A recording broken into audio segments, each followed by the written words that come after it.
today it's a bright day, so we can do talent management and career pathways. Talent management and career pathways. So when we talk about career pathing, this is what helps the human resource managers to understand and to analyze employee aspirations. Pathing simply refer to a route, a road, meaning from one place to another, from one level to another level. So it is good for employees to have aspirations and goals of growth. And some organizations are good to the extent that they give such pathings.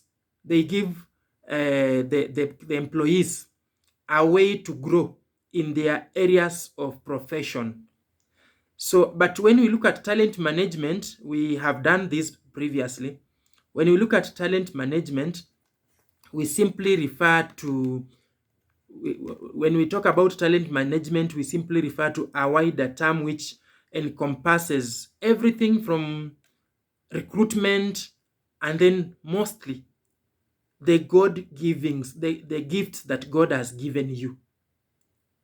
And when we say management, we refer to managing, we refer to organizing those giftings, organizing the capabilities, organizing what somebody can do in the best way possible, and maybe not necessarily because of their training, organizing them so that they can be useful in the institution. So talent itself may mean very many things, but from my point of view, talent simply refers to ability to perform highly, to provide quality performance, quantity performance within the shortest time, ability to do what others cannot do, even with the resources they have been given. So, and when we talk about career management, of course, we refer to planning of developing professionally. So there are strategies that I want us to discuss on how to manage talents and careers. And one is design career paths and promote from within. I think these are not new words now. It is good to design a career path, I've already explained. And then designing a career path is simply giving people responsibilities based on what they can do best, and then pushing them to achieve even goals related to learning and development in their own career. And then just making them to serve at higher ranks, promoting them, giving them higher offices so that they might work better.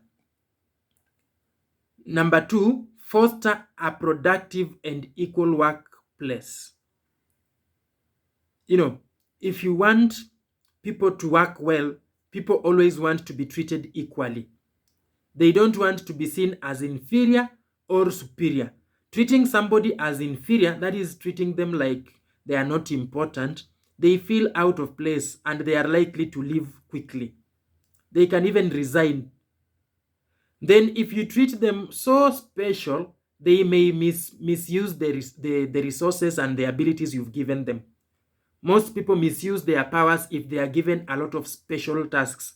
And that is why you realize sometimes we feel like leaders are not doing good because they have been treated in a special way until they start misusing those special ways we are treating them. So it is good to treat people equally. Respect is important, discipline is important, but you treat everybody as important in their own way, not necessarily as compared to that other person. So when you want productivity to improve, treat people equally. Give them equal opportunities, especially the employees. Speak up about them well. If you have to acknowledge what they are doing, acknowledge all of them. I've always given an example of a place where I saw a boss praising an employee. An employee just because the employee was the head of the department, but never participated in the outcome that the boss was praising this employee for. It is a junior employee that was planning everything and did everything. Then when it came to praising, the boss starts praising the head of the department. and saying that is good guidance, you've given leadership, when this HOD even never wanted that thing to be done. So this junior member even felt so bad, and she even planned to quit, because some people don't take it lightly. So people will quit not because the company is bad, but because you are not treating them like they need to be treated.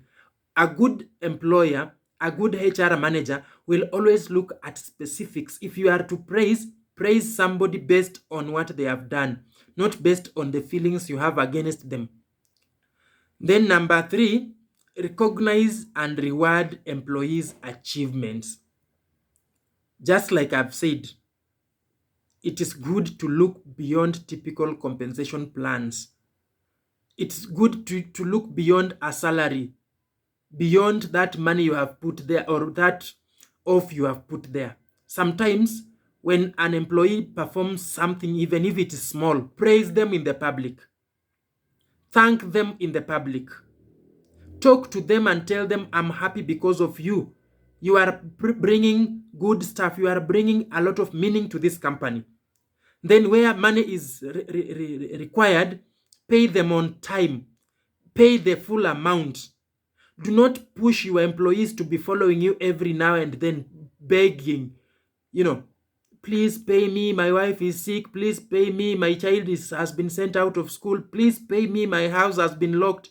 Yet the employee has worked fully up to the end of the month.